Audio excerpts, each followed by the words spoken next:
ایک طرف ایک ترازو میں رکھ لیں، دوسری طرف سکولوں والے بچے رکھ لیں، وزن خود ہی کر لینا۔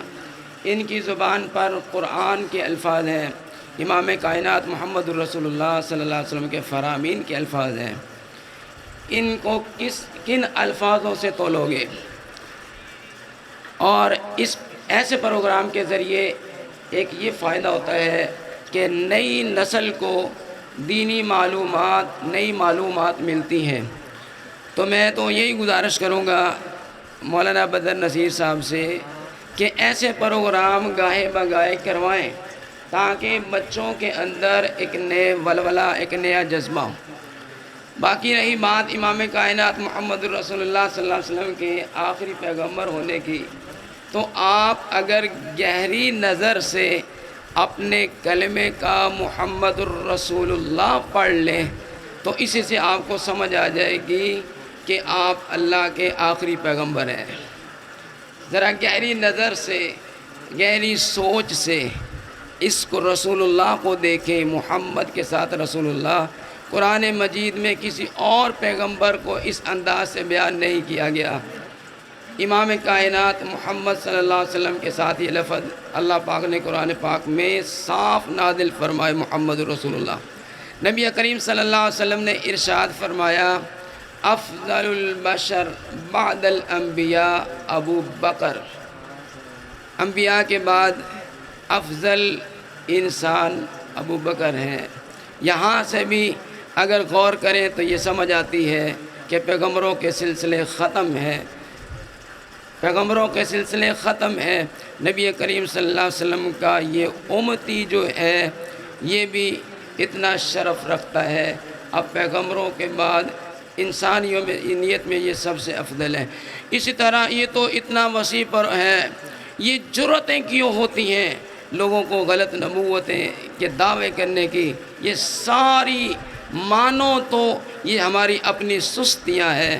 اگر ہم دین اسلام پر کار آمد ہوتے، ہوشیار اور تیار ہوتے، ہماری مسجد نمازیوں سے بری ہوتی، ہمارے خطبات جمعہ مساجد میں لوگ کثرت سے اور وقت پہ آتے ہوتے، اگر یہ سستیاں نہ ہوتی تو کسی جھوٹے کو ایسے دعوے کرنے کی ضرورت نہ ہوتی۔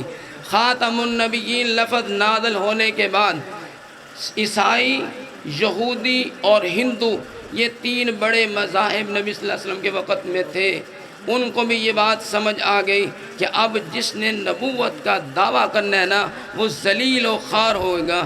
انہوں نے پہلے دعوے کیے ہیں لیکن بعد میں انہوں کے دعوے بھی بند ہو گئے۔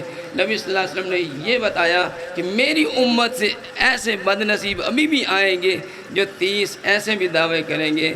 اس کی وجہ کیا ہے؟ ہماری اپنی سستیاں۔ اللہ کے بندو، دین اسلام کے لیے کھڑے ہو جاؤ، ورنہ اس سے آگے اس سے بھی خطرناک فتنے کھڑے ہونے والے ہیں۔